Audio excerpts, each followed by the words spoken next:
Good afternoon, everyone, and welcome to the penultimate session in Revival Lost Southern Voices 2022.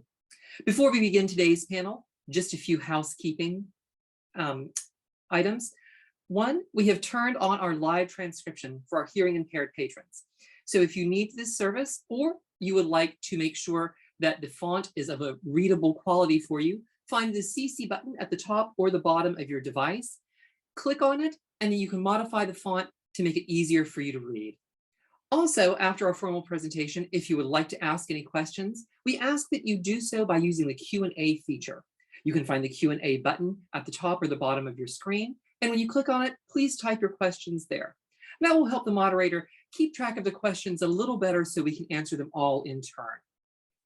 I'd also like to point out that in the chat section, we will have a further reading list that features novels and biographical works about today's topics. You can click on any of those and you can order those from the publishers, independent bookstores, and local authors' websites as well. If you would like to review this program or any of the programs in the Revival Lost Southern Voices Festival, we will post these videos next week to the Georgia Center for the Book YouTube channel, and you can enjoy all of the programming once again. A note about the raffle this afternoon, please be sure that your full name appears in the attendee list, or you can put it into the chat up to 30 minutes after the program starts. And that way we'll be sure you're entered in the raffle today. Right now, I would like to introduce Matthew Dissinger, who is a lecturer in the Department of English at Georgia State University, where he teaches courses in American literature, Atlanta studies, critical theory, and writing. He served as the co-editor for the recently released collection of essays, Southern Comforts, Drinking, and the U.S. South. Beyond Southern Comforts, Matt's research explores contemporary American literature, pedagogy, and the aesthetics of melancholia and the speculative. His work has appeared or is forthcoming in the South Asian Quarterly Review, Virginia Quarterly Review, the Global South, Mississippi Quarterly, Virginia Quarterly Review, and the North Carolina Literary Review, as well as edited collections examining race, religion, and popular culture. We welcome you once again to this session of Revival Lost Southern Voices, and now I'll turn it over to Matt. Matt, welcome. Thanks, Joe. And it's a pleasure to be back at Lost Southern Voices. I'm going to introduce our speaker today and the panel, which is going to kind of focus on John Oliver Killens and mentorship and the relationships with, that our speaker today is familiar with. Our speaker is Tina McElroy Ansa, and so I'll go ahead and introduce her and let her get to her remarks. After the conclusion of her remarks, feel free to ask questions. I hope you will. Okay, so Tina McElroy Ansa is the author of 5 award-winning novels, including Baby of the Family, The Hand I Fan With, Ugly Ways, and You Know Better, and the co-editor of the 2020 anthology, Meeting at the Table, African American Women Write on Race, Culture, and Community. Ansa was the first Black woman journalist with the Atlanta Constitution and has contributed postcards from Georgia to CBS Sunday Morning. In 2004, she founded the Sea Island Writers Retreat. She's founder and publisher of the independent publishing company Down South Press, which published her 5th novel, Taking After Moderator and Meeting at the Table. Ansa also co-hosts the podcast, Two Old Chicks Who Know a Lot of Stuff. She is at work on her first book of nonfiction at her home on St. Simon's Island. So Tina, take it away. Oh, Tina, I think you might still be muted.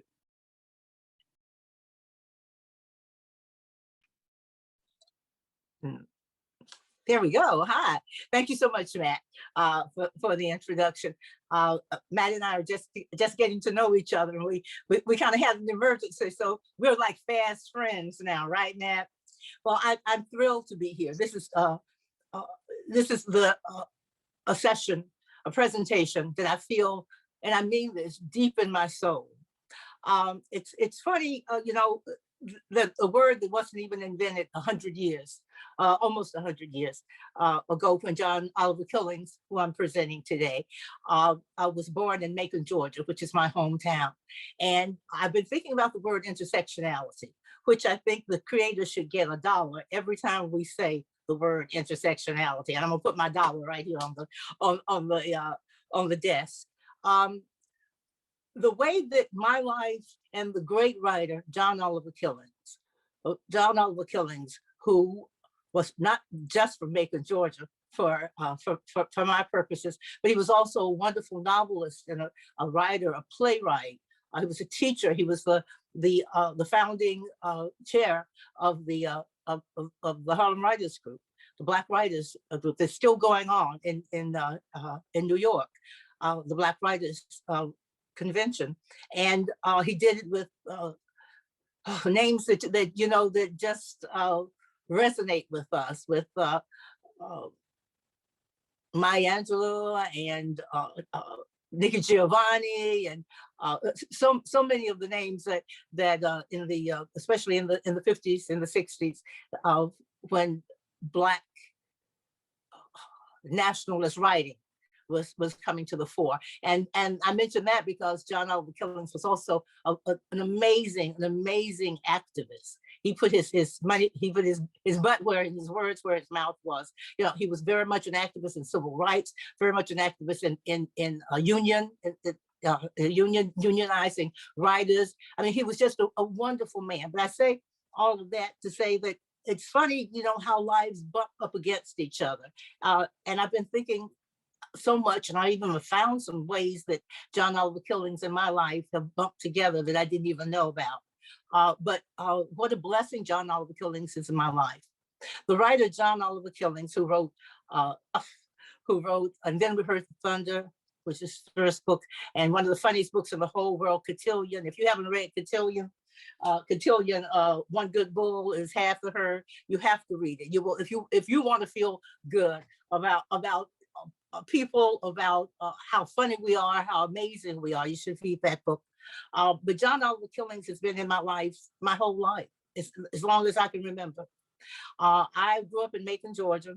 As I like the little colored girl in Macon, Georgia.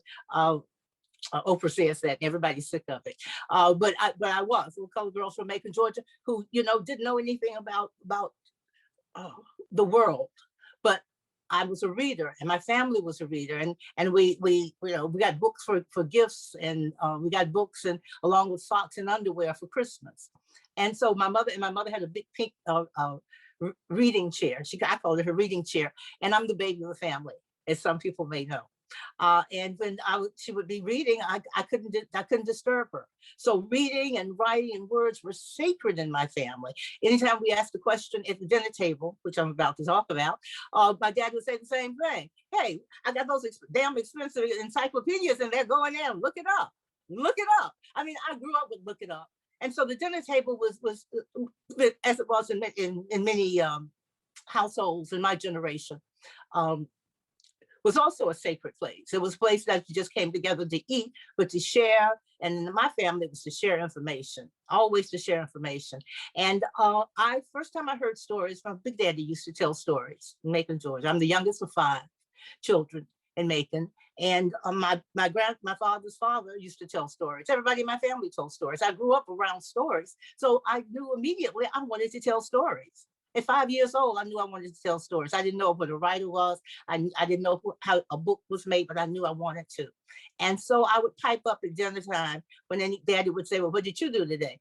I would always pipe up with, I want to be a writer, because I knew that would work. And Daddy would invariably, or Mama invariably say, well, you know, your daddy went to school with John Oliver Killens, you know, big time writer up in New York, out in Hollywood, writing movies. You know, he grew up right up there on Ward Street. Look, Asher Egg Boy, right up there on Ward Street. I mean, they would say that the whole thing every time. And it resonated with me because I went to school on Ward Street. I went to St. Peter Claver Catholic School on Ward Street. I went to school 4 houses down from where John Oliver Killens lived. My father would always say, again, I went to school with him. I know him. I know a writer. I cannot tell you how wonderful it was at that age, at 5, 7, 15, to be a Black ashy-legged little girl from Macon, Georgia, who knew that somebody else from Macon had gone on to do what I wanted to do. But on top of that, that person who was from Macon knew my daddy. That person who was from Macon went to school with my daddy, graduated with him. That person went to school in the school Ballard Normal.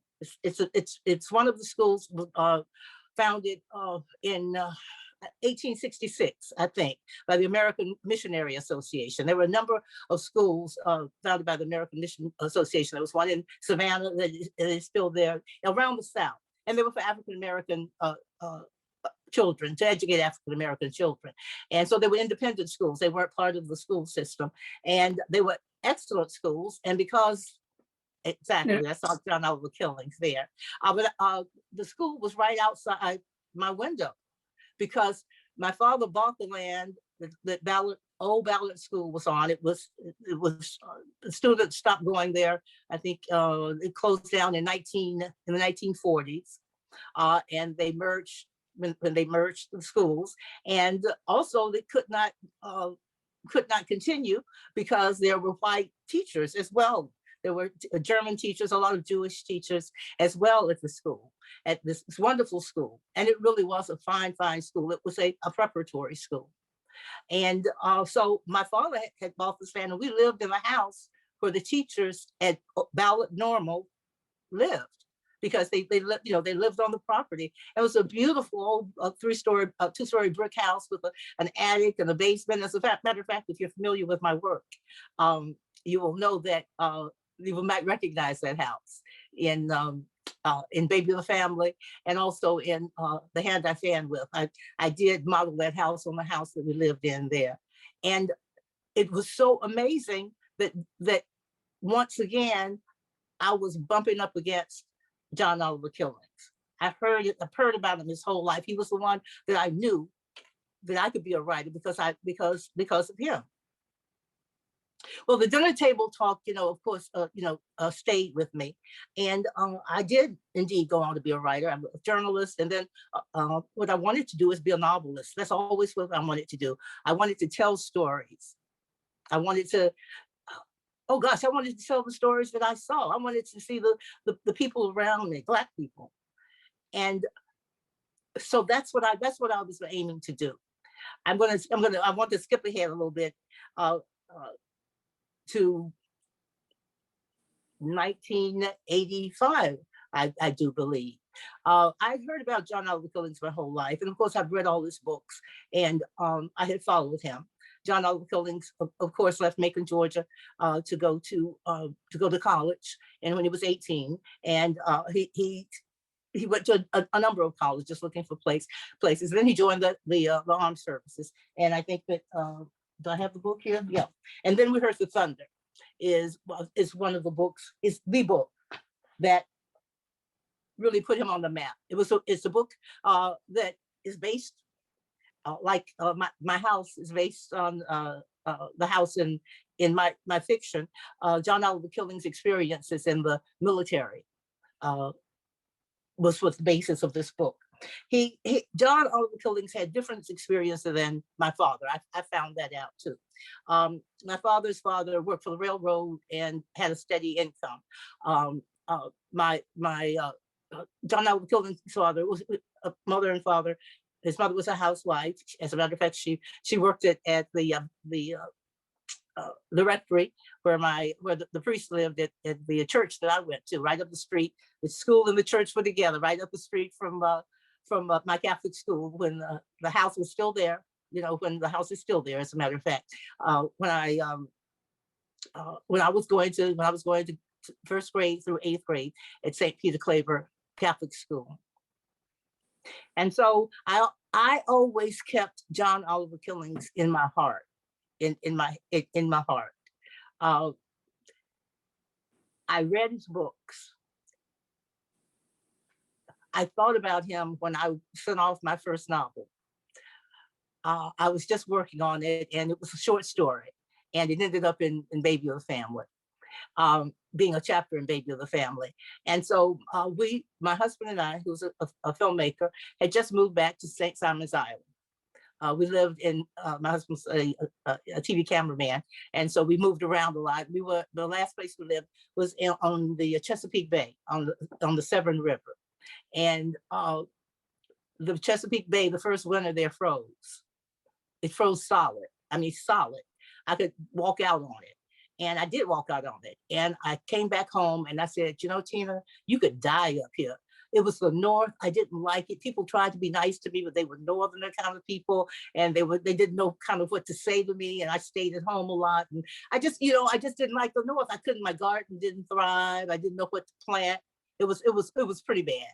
And so when the Chesapeake froze, I said, I'm bringing my butt back home. And so we always wanted to live on St. Simon's. We went to St. Simon's Island, which is off the coast of Georgia. It's one of the Sea Islands that starts at North Carolina, Cape Hatteras, and comes all the way down to the northern part of Florida. And it's part of the Geechee Gullah. People will recognize it's part of the Geechee Gullah corridor of the people, Geechee Gullah people who lived on the coast. The descendants of enslaved people on the coast are a particular set of people, and they are Geechee Gullah. But we moved down here because of that, but also because it was just so much us. You know, Black folk stuff just hangs in the air. You know, on St. Simon's, it's very easy to write here. I found out, but we were free. My husband and I were freelancers. I didn't have a contract. I was just, a journalist. And we were just, as my husband used to say, we're freelancers. We do anything. And also, I was writing my book, and I had a chapter. I had some 2 pages, and I would send it off because I had been at a workshop, but I'd been in the North, and I had a few pages, and I found out that John Oliver Killens was coming back to Macon for the Lost Voices. This was in the mid 80s, early 80s. And all I had to do, and he was doing a workshop, and all I had to do was get there. And my car wasn't that good. So I got on the Greyhound bus and I went to Macon, Georgia. This is in 1985, I think. And I got there, my father picked me up at the bus station, and we went right to John Oliver Killens' event. It was that evening. And so we came and we sat down, and he spoke, and he was wonderful.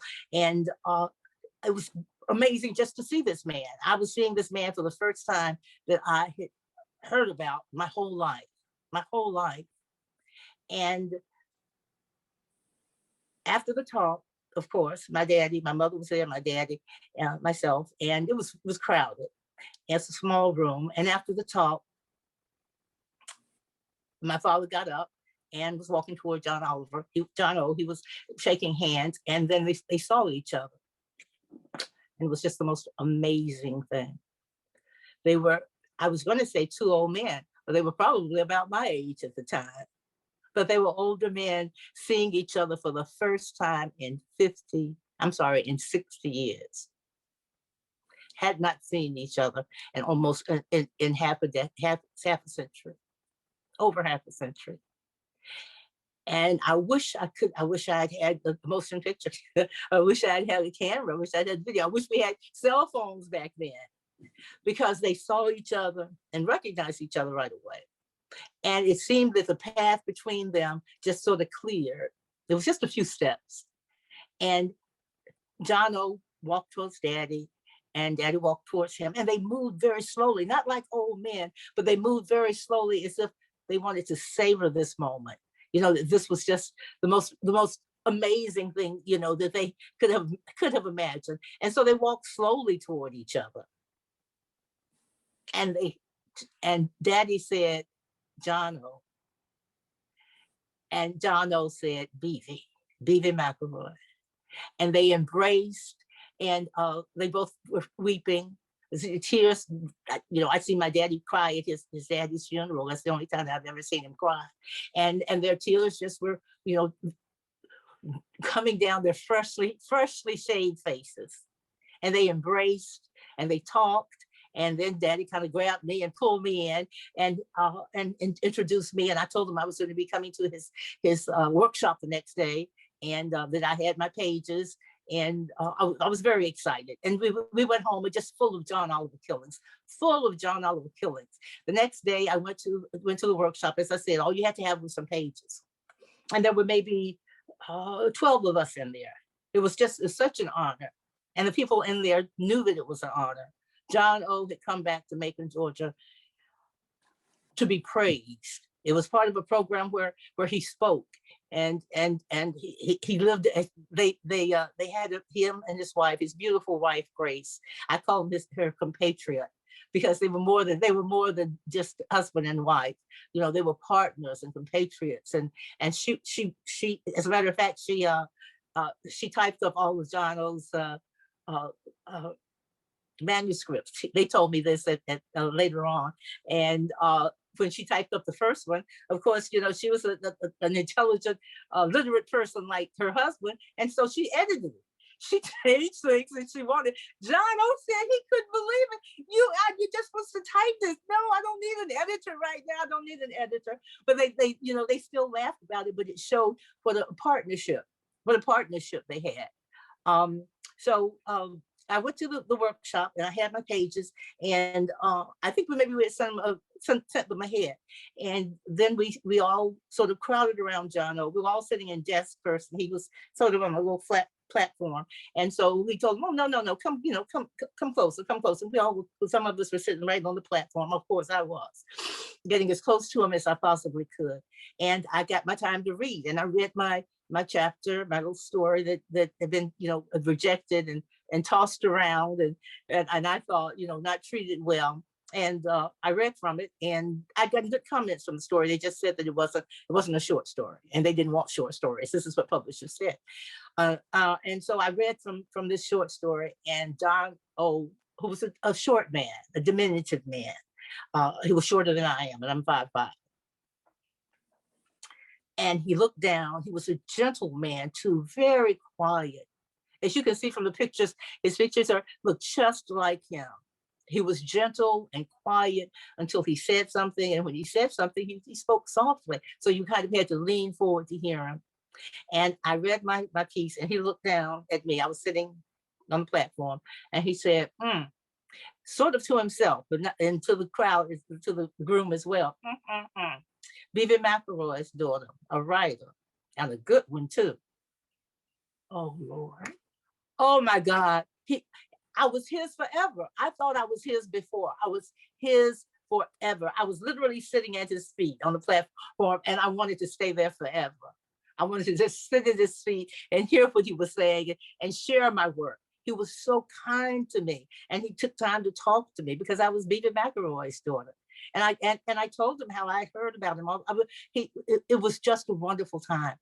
At the same time, I was also a freelancer. So I decided, well, this is something that I could do. So I did a story on John O. coming back for the HAC.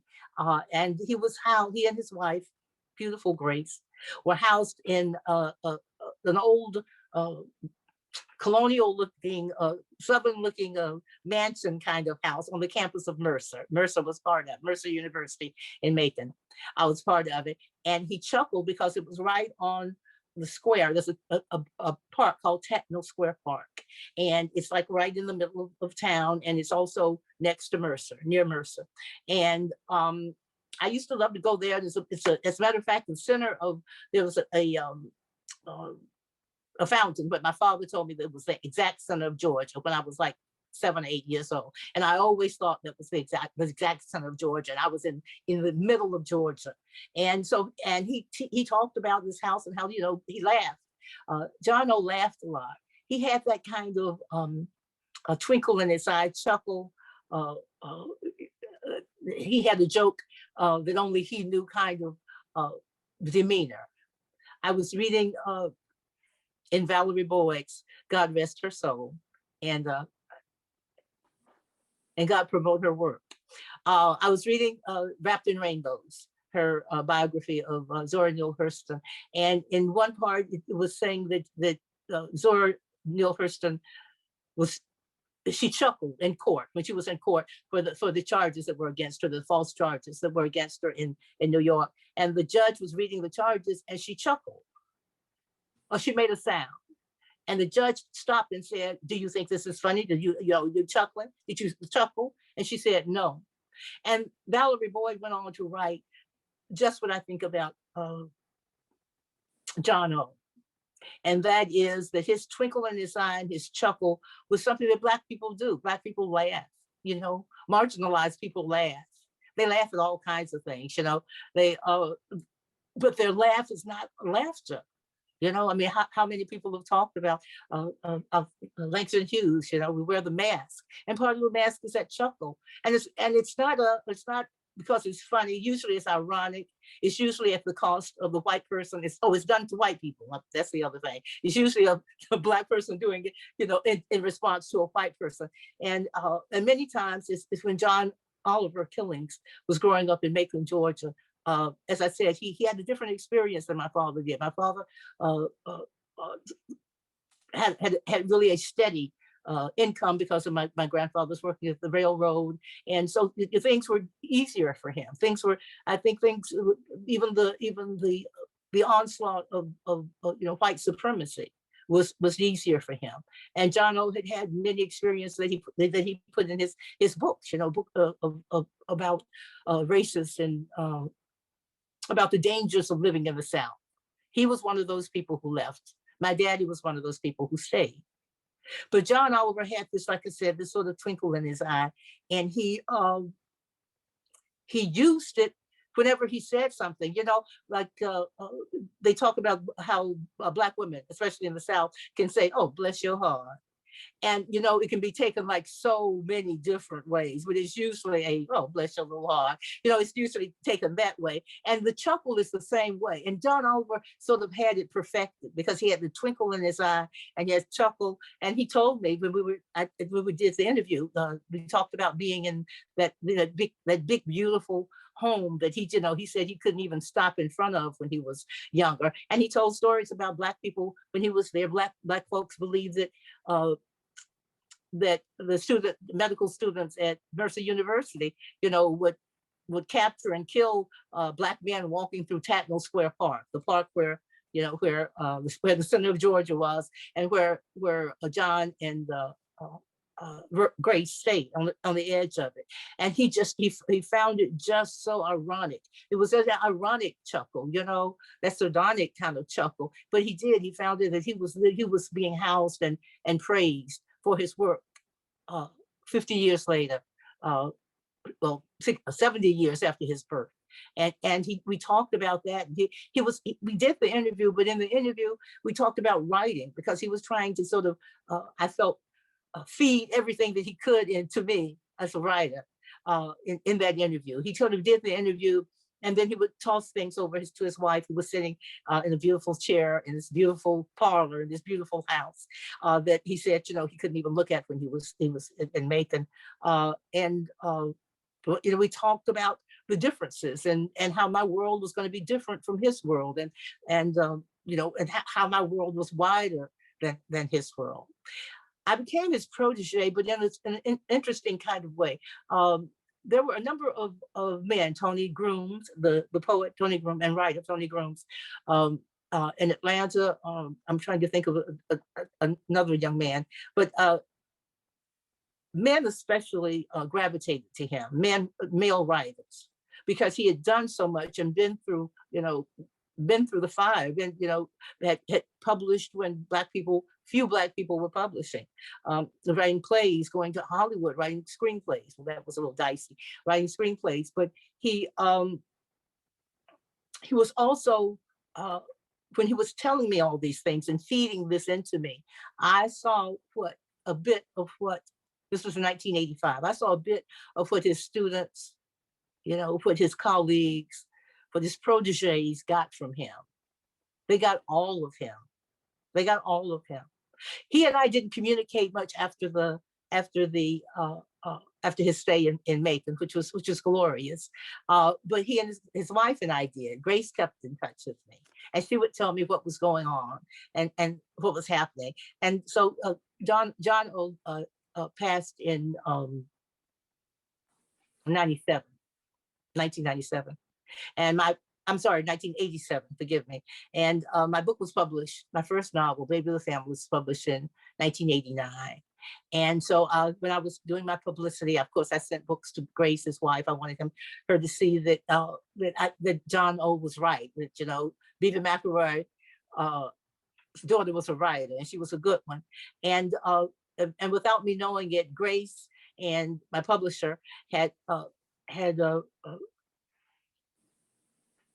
gotten together this wonderful opportunity at the Schomburg for me when I was on book tour for my book. And Grace and her family, their daughters and son, you know, came there. And while I was there, I got a chance to go to John Oliver's house, John Oliver Killens' house. I got to walk into the house of this man who left the South, but took so much of the South with him to the North. It was fascinating to walk into his house in Brooklyn, in the North. And it was like walking into my mama's house in the South. There was such a feeling of richness, of not just the books all around him, the libraries. I mean, he was one of those houses, you know, there were books on the dining room table, you know, there were books stuffed into the bookcases. There were books open with notes, you know, that John Oliver had left. But I got to see, you know, just what a kind and deep and wonderful man he was. One of the things that he had also were his proteges were not just me and Tony. I mean, Nikki Giovanni and I'm sorry, D.B. Moore Campbell and many of the writers who were Black writers who were writing in the 90s became his proteges. I wanted to also just talk about John O. just as he was, just as he was. I'm looking at the time. Okay, we're good. His writing followed a pattern that seemed to me to be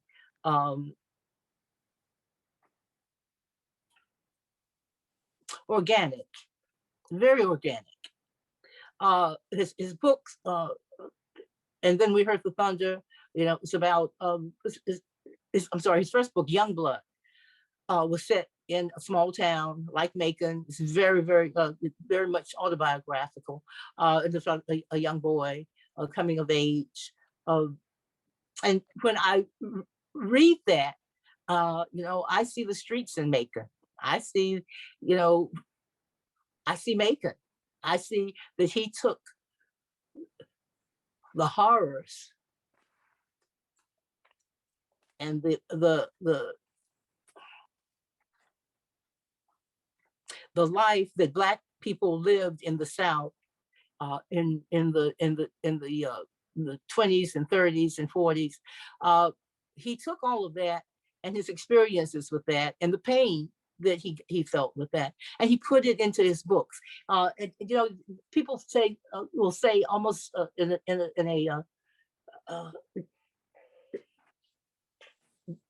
demeaning kind of way, you know, oh, well, you know, that's autobiographical, you know, but of course, number one, first works are often autobiographical because, you know, how long have you lived when you've written your first book?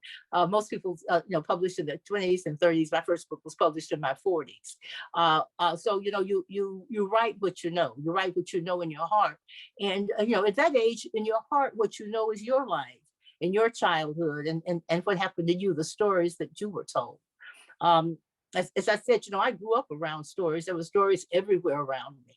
And the thing that I really remembered, and I shared this with John O many times, is that as a child, we got books. I got books, but I got Nancy Drew books, and I got the Bobbsey twins, definitely dating myself. Nancy, Fred, Flossie and Freddie, and the older siblings, Bert and Nan, except for those are names. But we got those books, and I loved them. But my father owned juke joints and liquor stores. And John Oliver Killens' mother worked sometimes. Father and mother worked, you know, at jobs that brought them into white people's homes. They worked in homes as well. Worked as as many women did and men did, at that time. And his experiences were experiences of fear and anger, the experiences that he had growing up. And he brought those very tenderly to his writing. He brought them tenderly to his writing in Young Blood. And then he joined the military, and he served in the military in his 20s. And he found that same kind of racism and disparity and demeaning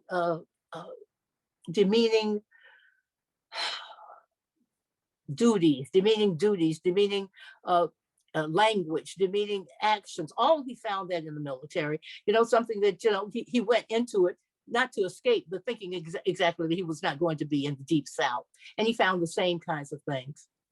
And as many writers do, he was wounded by it, but he also then did something with it. And he wrote about it. He wrote about Solly, who is the main character in And Then We Heard the Thunder. And he has a wife and a sweetheart. It's tenderness and it's love, but it's also very, very hard because these characters are facing what is truth and how it was. And so he went, I see his just organically, he wasn't writing about his life necessarily, but he was writing about the things that were important to him. And part of the reason that I say that is that part of the Black nationalist movement, part of Black Lives Matter, if an early iteration of Black Lives Matter, he was part of that, and he felt as a writer that he also needed to be active.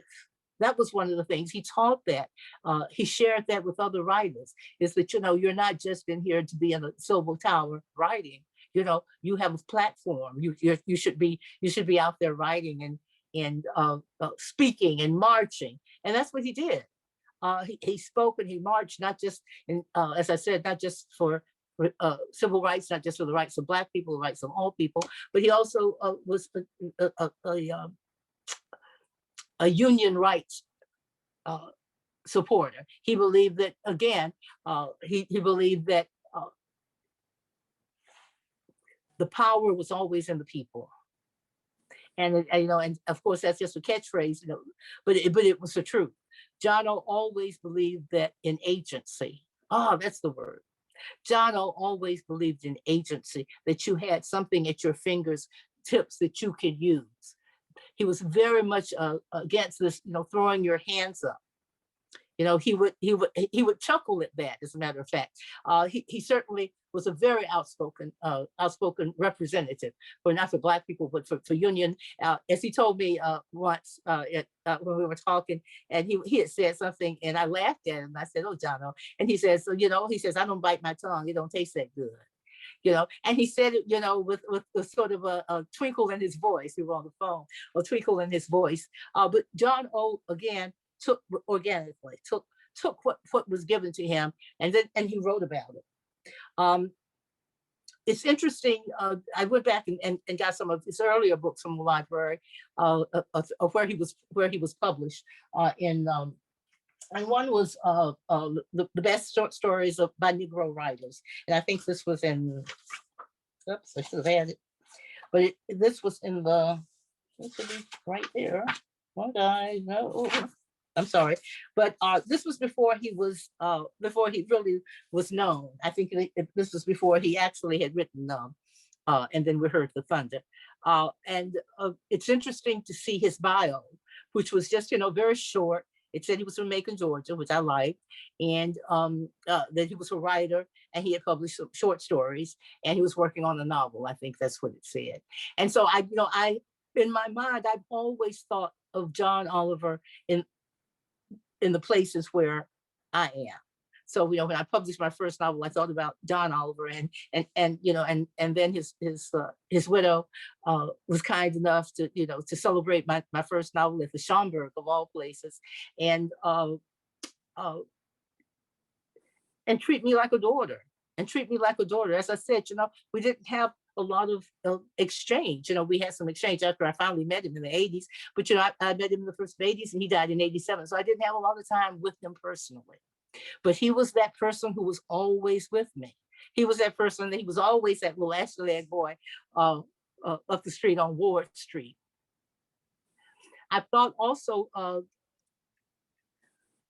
recently also about him, and because he has his final book was published, I think last year posthumously, and it's the oh my goodness, why am I blanking out?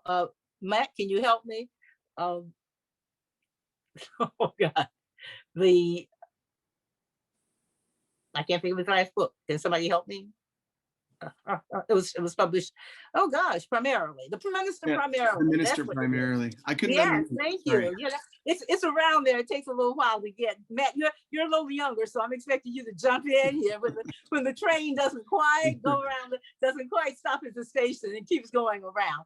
Well, and it's John Oliver always wrote not just as a person, but he also wrote, as I said, as an activist. And his work has always been very much about Black people and how we feel and work and live when we're not under the white gaze. Long before that was coined, that was what he was doing. He always wrote as if white folks weren't looking, which is something that it probably was said in his house. I've heard that, not in that way, but I certainly have heard that the way that we live when we're truly ourselves, truly our own selves. One of the things that I discovered when my husband and I moved to St. Simon's Island in '84, which is right across the water from Brunswick, Georgia. And Brunswick is truly a small town, a small town. And there's all small town things going on. And I noticed that then when I moved back here, that Black people were unconsciously Black. They were just, they were just themselves everywhere. I mean, Black people talk, I would hear Black people talk about their dreams, in the doctor's office. And I mean, we were unselfconsciously Black. Where we talked about watermelon in public, and we felt comfortable, speaking in the language that we speak in, when no one else is around, when it's just us. The way that I think all marginalized people have a just us kind of language.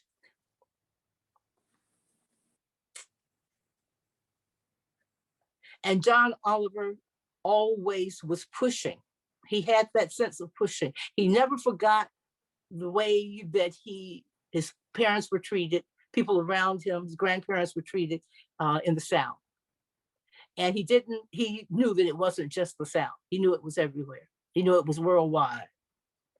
And he did have a global view of workers and activists and people taking back their power, very much about agency. And I think how interesting, again, I'm talking about this intersectionality of there's not, I've really probably more intersection than intersectionality, sort of, bumping together, that I would be raised and live in a house outside the school, the school where John Oliver and my daddy went to school. I would go to school a few houses down from where he lived and worked, and lived and played, and probably ran up and down Ward Street, right in front of my church. He probably did that. We talked about places.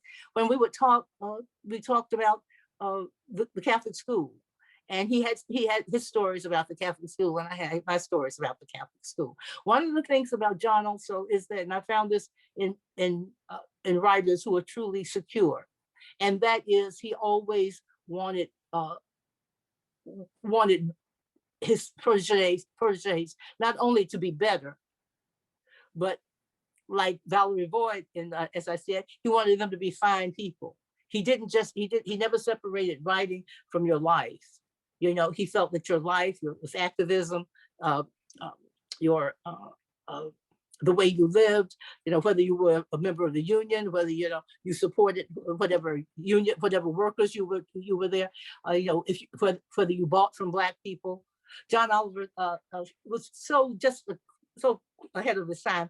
In one conversation, we were talking about the home again, and we were talking, and the film Gone with the Wind came up. I don't know how that came up, but we were just talking about it, and he said, "Huh." Again, he chuckled the way that he chuckled and said, "I had a girlfriend, and I told her." She was talking about Gone with the Wind. This is when it first came out, before this, and she was so excited about it. And I told her, I said, I don't want you to go see Gone with the Wind. That's not, he explained what it was. He explained, that it didn't show, reality, and that it was demeaning to Black people, and it was the North and South, all of that. He explained it to her. And then he says, if you go there, if you go see that and, support that kind of thing, you can't be my girlfriend anymore.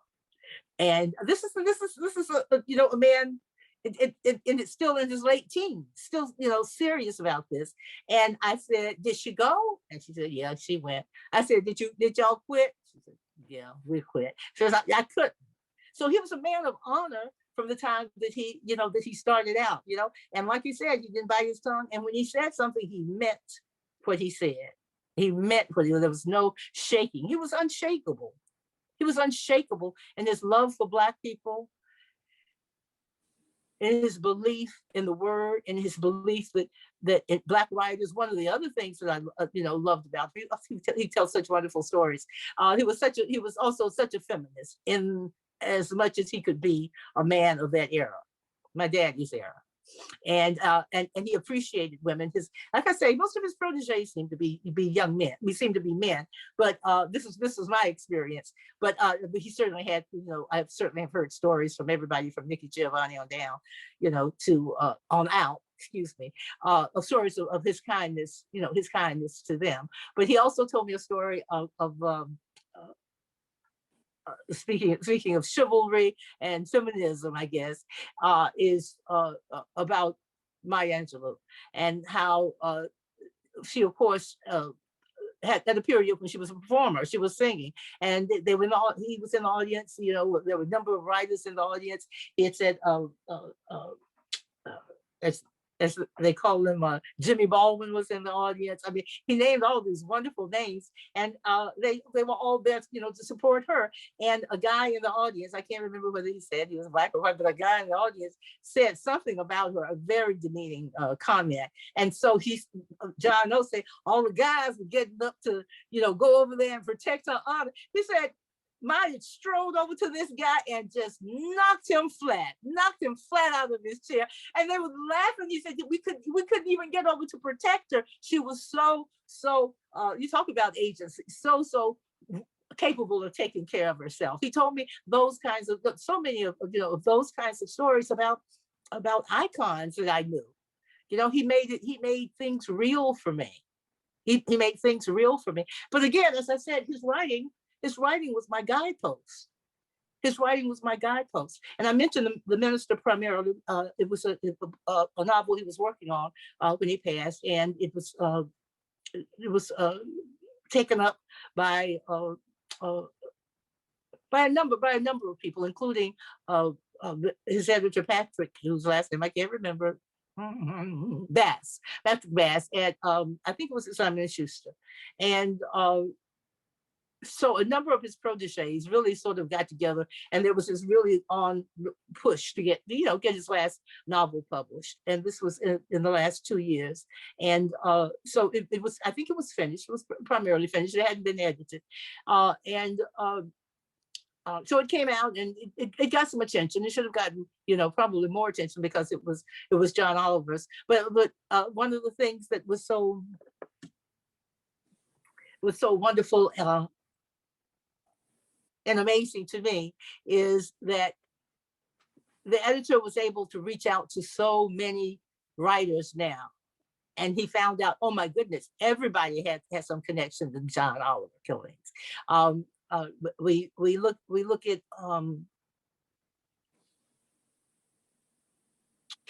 at the broad range and the kinds of writing that's being published now, especially by people of color. And so And so I think about John because John O, because when he was publishing, it was a very narrow aisle going down for Black people to be published and to publish the kinds of things that they wanted to publish. And John Oliver was able to sort of walk that line between getting published and truly saying what he wanted to say. And so I noticed as his books progressed, they became I think a little bit more pedantic, a little bit, and in some cases a little preachy. And but John Oliver preaching is better than most people not preaching. But his books can be, in some ways, his later books can feel a bit dated, because it feels dated in the sense that they were written in the 70s, and they feel like they were written in the 70s. They feel that way. They're still wonderful books. But if I were telling you to discover John Oliver Killens, I would say, start at Youngblood, and just go on and on and on. One of the things that I wanted to sort of finish with is that one of the things I discovered in just doing this, I've been thinking about it for a few months, and I've been thinking about John Oliver my whole life, and I thought I knew all the connections that were there. And then in the research, I found out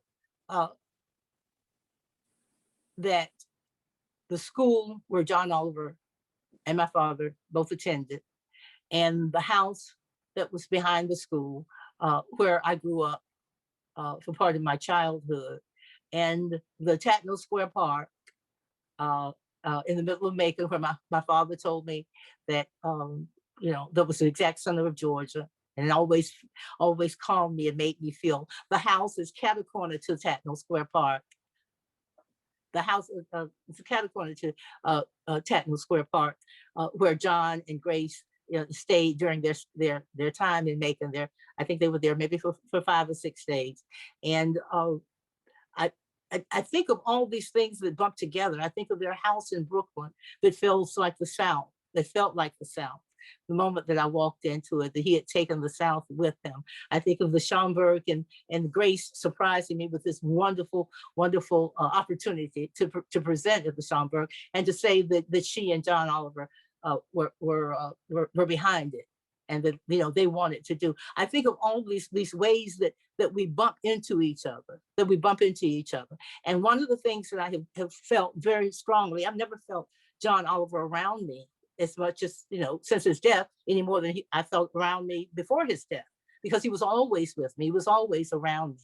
And I think about all these bumping into each other, and in my research, my sort of research, I discovered that the house where we lived was a place where John Oliver's teachers lived.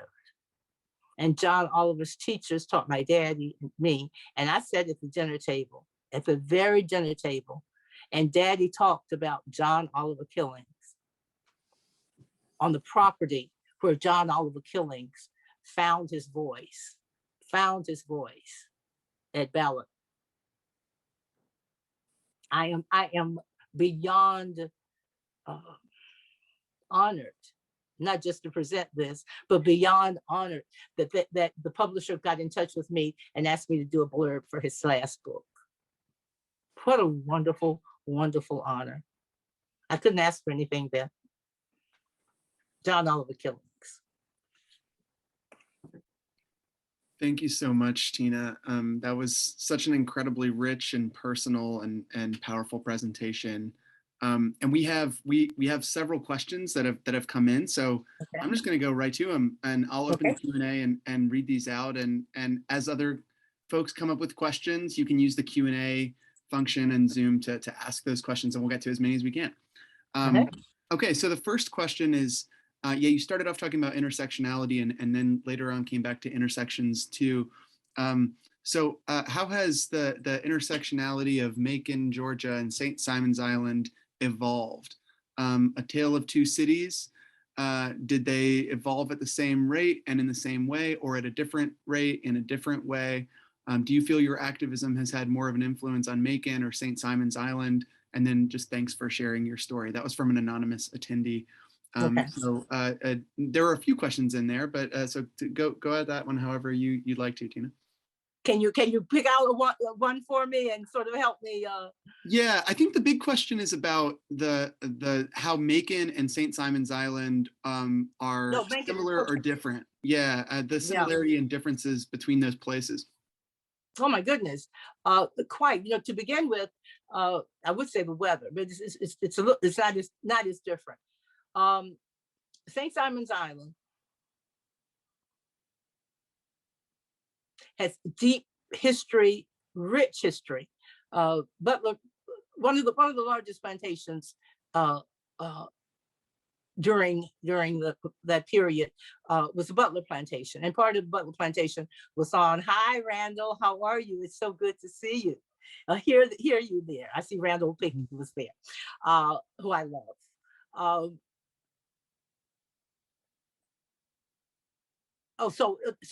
In two ways, it's very much alike. There is a real intersectionality, and that is with Black people. I write about Black people. John Over wrote about Black people. On St. Simon's had a very different experience from the Macon. Macon is a city. St. Simon's was a very sleepy little island where the population was mostly Black people for, since the Civil War, since the end of the Civil War. It became a place of leisure for mostly for white people who would come here, and the pier was built, and King and Prince was built, and so this is where there was a deep history of service, from slavery to service that happened after the Black people were in service in slavery, and then they were in service because most of the jobs here were still in white people's house. Men did the outside work, women did the inside, the keeping of the house, Black women, and then it became very, very popular.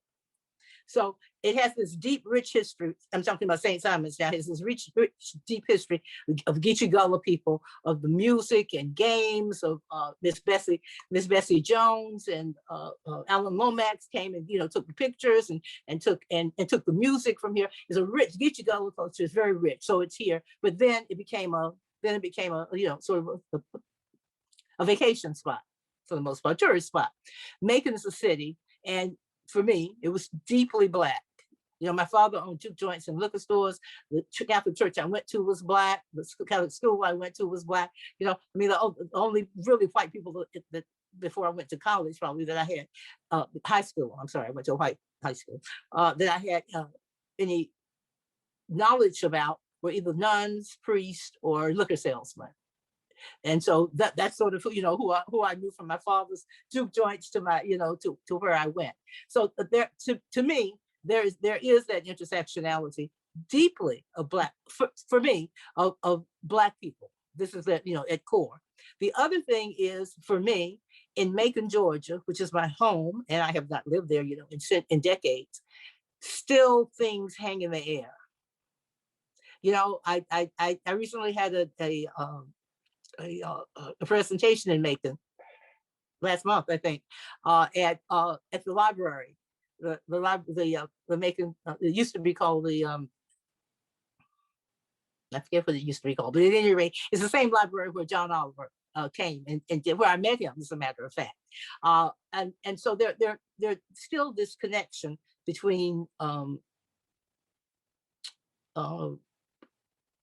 let me lose my thought.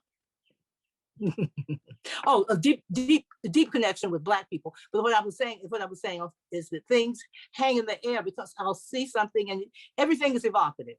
Everything is evocative. The old Chichester's pharmacy that that's still running. We used to go to after Sunday church.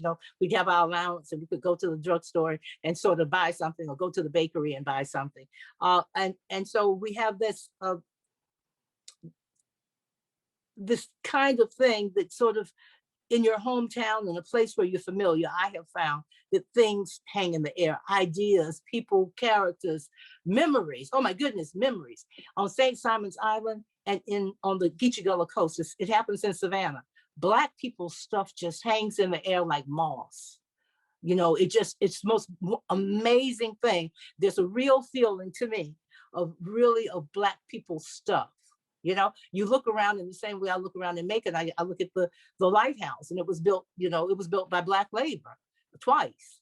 It was destroyed once and then rebuilt. You know, I go to Savannah, I see the wrought iron, you know, balconies, and you know, that was Black people's artistry and work. I mean, stuff just hangs in the air. I almost want to say it's like a miasma, but I don't want to use that word, but it's there. And so there's that connection that I have found, that Macon, and maybe it's the home connection, that may be the intersectionality of home, you know, because I feel the same way on St. Simon's that I do in Macon, and that is that my stuff is all around me. You know what I mean? My stuff, just the stuff that you pick from, that you write about, you think about, my stuff is all there.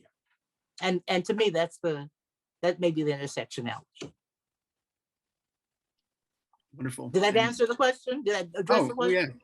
Yeah, I think you did.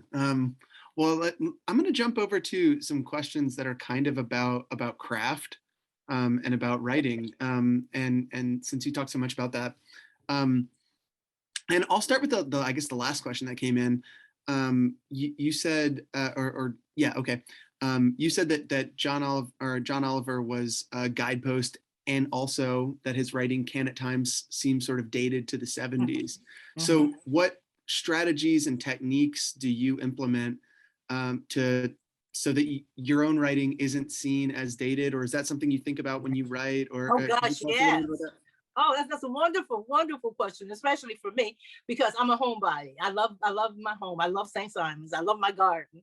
My 50 plus friend, my college roommate, she and I do the podcast together, Two Old Chicks. We're the Two Old Chicks.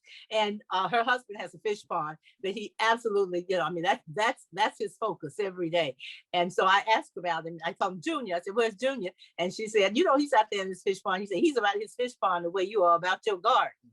So I feel that way about my garden. So I do stay at home a lot. And sometimes I have to take trips. I used to be able to go to the mall and just sit in the mall and listen to language, especially young people. Oh God, the last thing I want is somebody to say, oh, that sounds like something an old person thought that a young person would say. Oh my goodness, I don't want anybody to say that. So, you know, I like to go out, just anywhere, you know, you could go to the post office, anywhere, and just start listening to people, because I really like my isolation. It's really part of my, you know, it's really part of my process.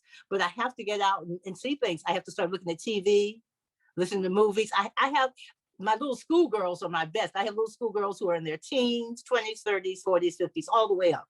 They're my proteges, my schoolgirls. And they're not little schoolgirls. They're, you know, they're my age and under.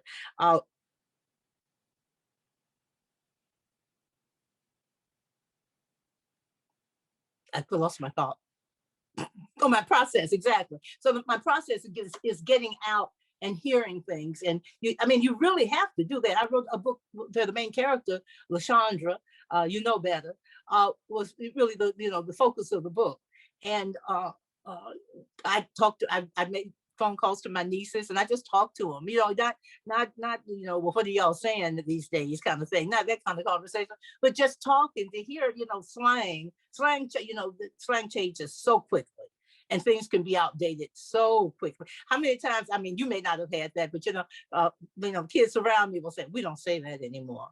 We don't say that anymore. And they do it kind of like, we don't say that anymore. Miss Tina, we don't say that anymore, kind of. And I'm grateful for yeah. Well, people love me, but they feel they can say anything to me. I mean, I have no idea what that's about. Maybe I have that kind of face, but people will say anything to me. But and then I take it and use it in my, you know. So it's a win-win kind of thing.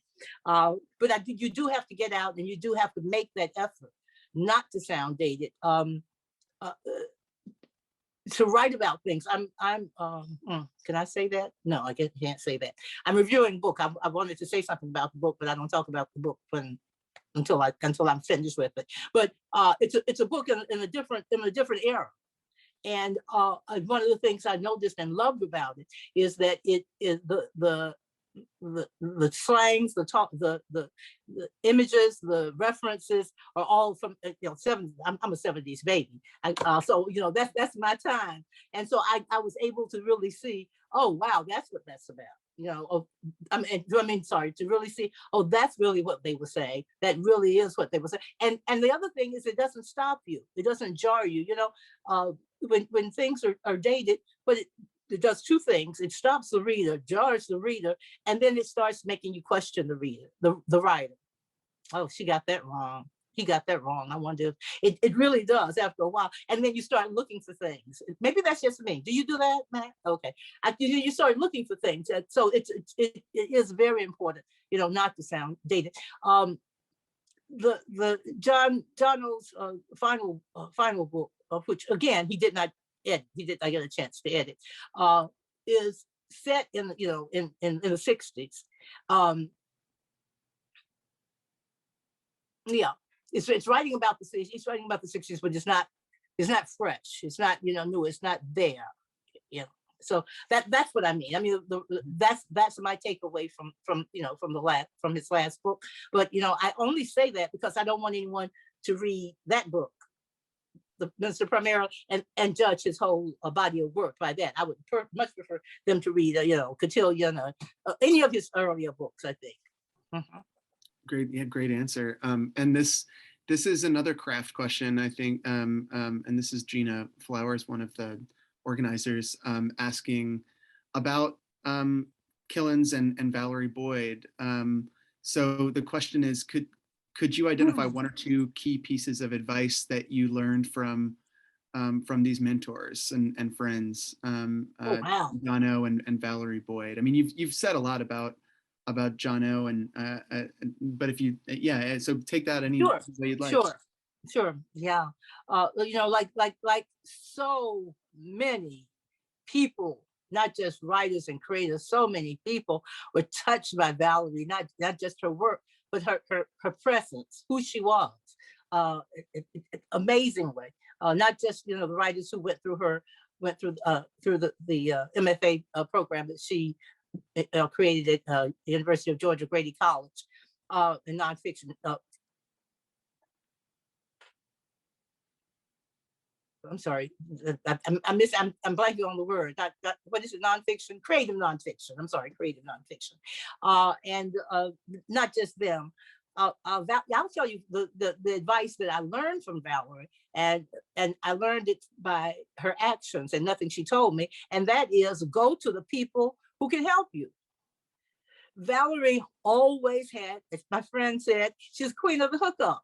She always had that. She had her ear to the ground always and was able to help you.